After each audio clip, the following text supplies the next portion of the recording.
So let's do an update on the plants in my two planted aquariums and what's going on there.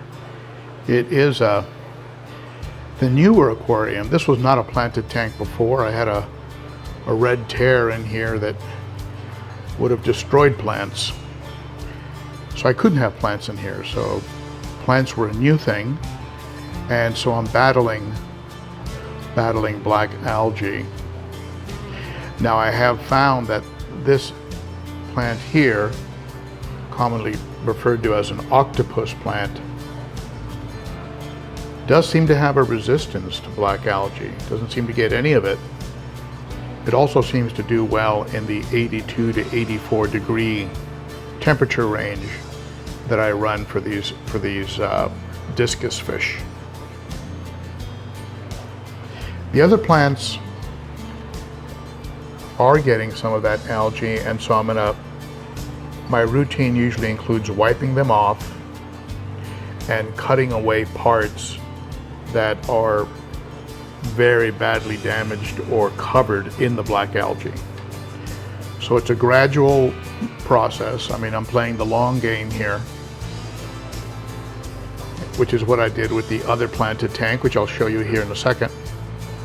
And eventually I will turn the corner on this black algae.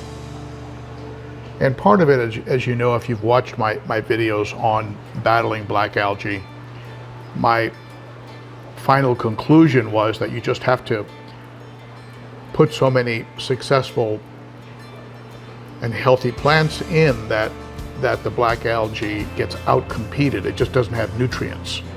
So that's the long game here. Like this plant here, I'm probably going to cut away those black leaves there that are just continuing to stay covered. And that plant will shoot out roots. You can see some little roots there. So I'll cut the plant right there and then cut out the black algae, because I've got great growth at the top of it. So I'll cut that one right below where the nice roots are shooting out. So those plants will be a lot shorter, but by removing that black algae and putting that plant in the substrate, I'll have a better shot. With Java fern and things like that, you've just got to cut away the really heavily covered. This Java fern is starting to look better, and I'm really having a good time watching these octopus plants. You see this one, you see the leaves on it? And what's happening is it starts to convert, and you can see the conversion already occurring here at the top. And eventually this plant will go from looking like this to looking like this. All thin, stringy octopus plant, which I like a lot more. So I'm having a good time watching that conversion occur, and you can already see it going on at the top. It shoots out like a little flower right at the beginning of the conversion. You see the flower there at the top. You can see it also on the one over here on the side. That one's starting to convert right by the green killing machine UV that I run in this tank. You see the tops of these guys? I might not be able to salvage that plant, because the very top is pretty covered and it won't rub off. So I just might not be able to salvage that one. So that might not be a plant for this aquarium. Certainly the Anubias, I think, can be salvaged. It's rugged enough where you can clean it off, just like the Java fern. You can clean it off, cut away the more heavier covered pieces, and eventually end up with a plant that's completely healthy. Now, this gradual process is what I did on this aquarium here. This aquarium had as bad or worse black algae, and you can see now it's just not there anymore.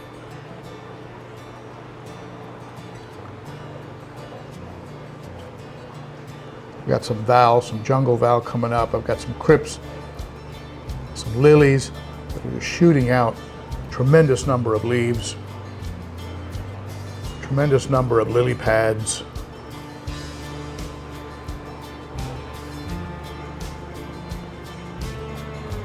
And I've got also some anubias. You can see how clean those leaves are. Different types of anubias, petite, and some of the larger varieties, as well as Java fern. Seems to be coming out in both purple and green. And all my little neons tucked back there.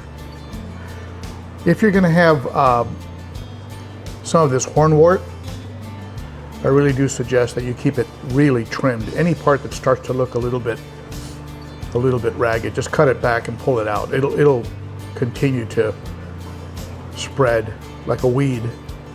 And if you can, if you have places where you can do it, attach it. Like this hornwort here is wrapped around a temperature sensor. And so it keeps it anchored in the place that I want to keep it.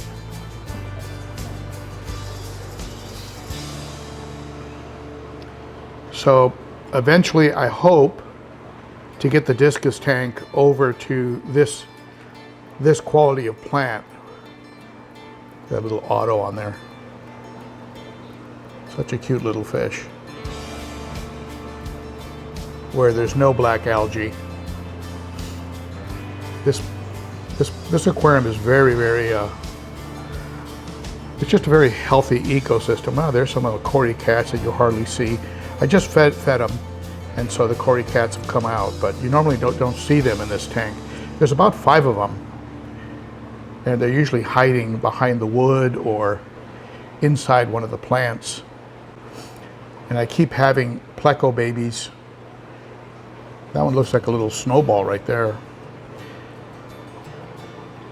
Keep having little baby plecos and tons of baby snails.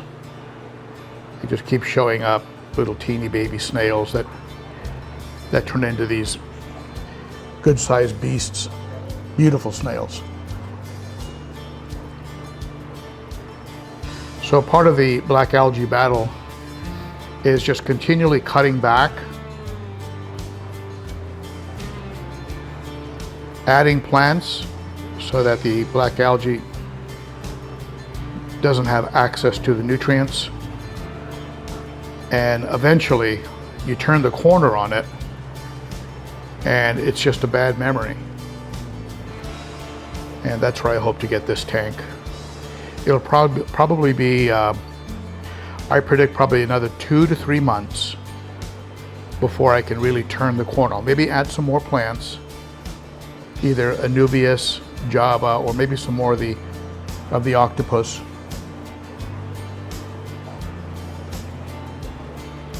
And eventually there'll be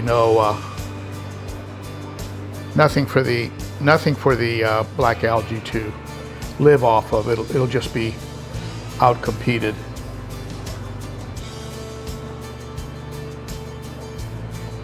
So those are my tips. There's an update on the planted tanks, the progress of my planted tanks. Of course, planted tanks being something new for me. I was always the no plant big cichlid guy, and now I'm into this plant adventure with little nanofish like these ember tetras.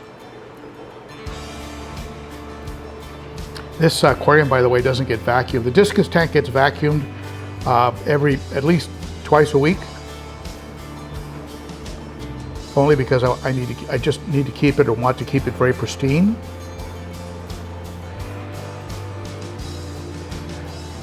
This tank here, I never vacuum. I just let the nutrients of the waste and everything else just go into the substrate and just be a source of nutrition for the plants. That big old cory back there working away.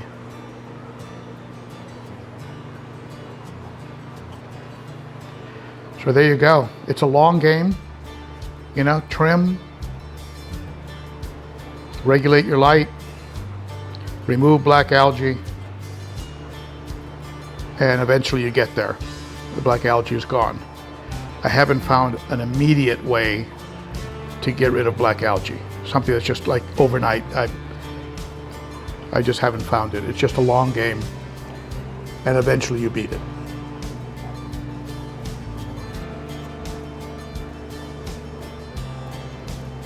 A school of rasboras back there. We got a school of rummy nose. At any rate, stay tuned. Be sure to subscribe.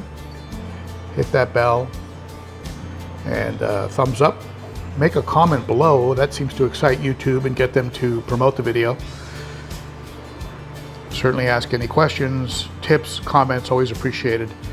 And I try and answer as many as I can, certainly immediately after the video posts. And if you'd like to subscribe, just hit me on the upper left-hand side there, right on my mug. That'll get you subscribed. And here's a couple playlists. One of them is my best tips for taking care of tanks in general, and the other one is all about planted tanks. Okay, thank you so much for watching. You are appreciated. I'll see you at the next one. Bye-bye.